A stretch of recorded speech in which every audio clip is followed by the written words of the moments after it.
Salut, je m'appelle Rohine, je suis responsable de programme senior au sein de l'équipe création de rapports dans notre entreprise. En tant que chef de projet, vous constaterez que vous n'êtes pas réellement le gestionnaire direct des personnes dans leur rôle. La compétence non technique clé à avoir ici est autour de l'influence, influencer sans autorité. C'est la capacité d'être capable de communiquer avec les gens et de s'assurer qu'ils comprennent vos buts et objectifs et de les emmener avec eux dans une vision et un voyage partagé.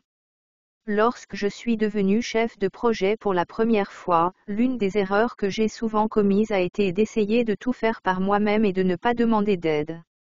Au cours des 2 dernières années, j'ai vraiment appris à déléguer et à travailler avec les autres au sein d'une équipe pour m'assurer que je gère efficacement un projet en tant que chef de projet, que j'ai la direction ou l'autorité sur l'équipe de projet, et permettre à ces PME de vraiment faire ce pour quoi elles sont vraiment douées. Déléguer pour moi dans mon rôle quotidien ressemble à ceci: j'essaie de trouver des experts en la matière ou des personnes qui aiment vraiment faire quelque chose de spécifique qui n'est peut-être pas leur rôle.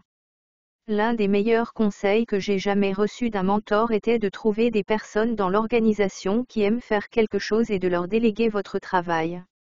De cette façon, vous pouvez vous concentrer sur la gestion globale du projet ou du programme sans avoir à vous enliser dans les mauvaises herbes par certains détails que vous n'aimeriez peut-être pas faire ou que quelqu'un d'autre aime vraiment faire. La sécurité psychologique est vraiment importante dans les équipes car elle apporte une diversité de pensées à la table. Une chose sur laquelle je travaille vraiment est de m'assurer que nous pratiquons des réunions inclusives. Un exemple de cela pourrait être lors d'une réunion si vous remarquez qu'un ou deux participants sont généralement silencieux ou ne parlent pas, essayez de les encourager à prendre part à la conversation. Mieux encore, prenez un café avec eux avant et demandez-leur ce qu'ils pensent du sujet à venir. Encouragez-les à apporter ces idées à la table. Il est si important d'avoir une diversité de pensées dans la pièce. Sinon, vous allez vous retrouver avec une personne dans la pièce qui apporte constamment ses pensées et ses idées à la table.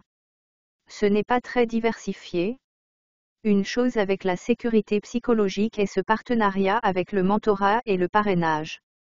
Pour déléguer, je m'assure de parrainer des personnes. Je m'assure de présenter leur travail de la meilleure qualité à toute l'équipe du projet. C'est vraiment important pour le moral. D'un autre côté, avec le mentorat, s'il y a un membre junior de l'équipe qui n'a peut-être pas l'expérience ou n'est pas aussi confiant pour s'exprimer, je lui délègue généralement des tâches plus petites pour renforcer sa confiance ou déléguer quelque chose qu'il pourrait en fait considérer comme un plaisir qui ne fait pas partie de leur travail quotidien normal.